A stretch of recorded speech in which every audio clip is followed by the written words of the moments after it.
وہ جو شام کا بادشاہ تھا، ڈکٹیٹر، وہ مدینے آیا. I'm sorry، علماء بہت اچھے ہوتے ہیں اگر بکے نہیں، اور علماء بہت خراب ہو جاتے ہیں اگر منی مائنڈڈ ہو جائیں اور اپنے کو بیچنے پر تیار. I'm sorry، دیکھیے میں آپ مثال دے رہا ہوں. مدینے میں دربار لگایا گیا، خاص طور پر علماء کو بلایا گیا. جو عالم آیا اس کے سامنے ایک تھیلی رکھ دی گئی کرنسی کی، درہم و دینار کی. وہ سلام کر کے رخصت ہو گیا. سب آ گئے.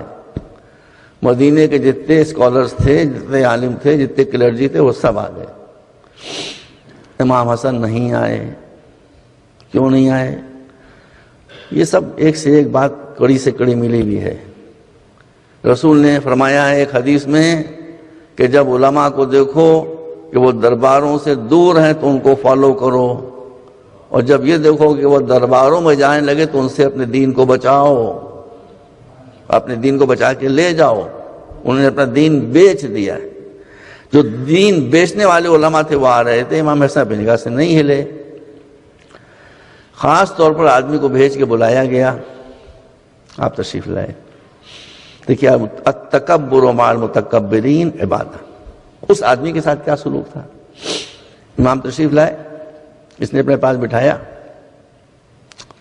اس کے بعد کہا کہ آپ جان بوجھ کے دیر میں آئے ہیں، آپ نے دیر کی ہے اس لیے کہ میرا خزانہ خالی ہو جائے، میری ٹریجری خالی ہو جائے اور میں آپ کو کچھ نہ دے سکوں.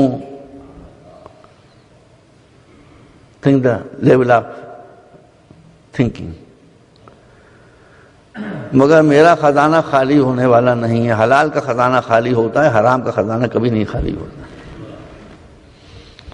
اس کے بعد جو آدمی تقسیم کر رہا تھا اسے بلا کر پوچھا اب تک ہم نے کتنا بانٹا؟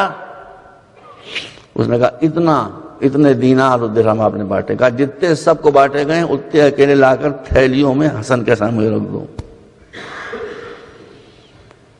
وہ تھیلیاں امام کے سامنے رکھ دی گئیں. امام نے پلٹ کر دیکھا بھی نہیں، پھر مسکرا کر کہا جسٹ امیجن، مسکرا کہا کہ انا ابن ہند، میں ہند کا بیٹا ہوں. یہ ہند کون تھی بھائی؟ شہیدوں کا جگر چبانے والی، دا موسٹ کرمنل ویمن. اسی وقت کیا کہ انا ابن ہند، میں ہند کا بیٹا ہوں. امام نے کچھ نہیں کہا.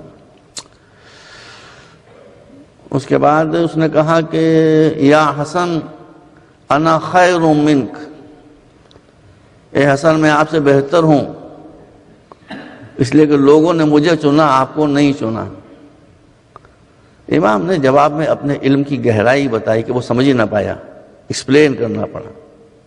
جب اس نے کہا کہ انا خیر منک تو امام نے فرمایا کہ معاذ اللہ ان اقول انا خیر منک، خدا کی پناہ اگر میں یہ کہوں کہ میں تجھ سے بہتر ہوں. مسکرانے لگا، سمجھنے نے بھی آج میری بڑائی کا، عظمت کا، گریٹنس کا اقرار کر لیا. جب مسکرا چکا تو امام نے فرمایا کہ بات سمجھ تو لو میں کیا کہہ رہا ہوں. کہا بتائیے. کہا میں نے کہا ہے کہ خدا کی پناہ کہ میں یہ کہوں کہ میں تم سے بہتر ہوں. اس لیے کہ مقابلہ وہاں ہوتا ہے جہاں دو چیزیں ایک کیٹیگری کی ہوں. اس اللہ کا شکر کہ جس نے تیرے دامن کو ہر اچھائی سے اسی طرح سے بچایا ہے جیسے میرے دامن کو ہر برائی سے بچایا ہے. میرا تیرا کوئی کمپیریزن ہی نہیں ہو سکتا ہے. صلوات بر محمد والا.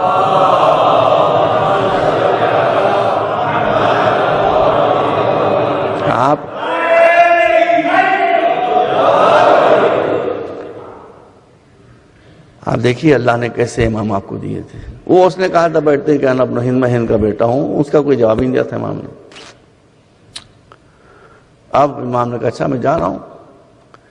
اس کا جو غلام تھا سلیو، اس نے آگے بڑھ کے امام کی جوتیاں سیدھی کر دی فقط. امام نے اشارہ کیا جتنی تھیلیاں تو اٹھا لے. اس کے بعد کہا انا ابن فاطمہ،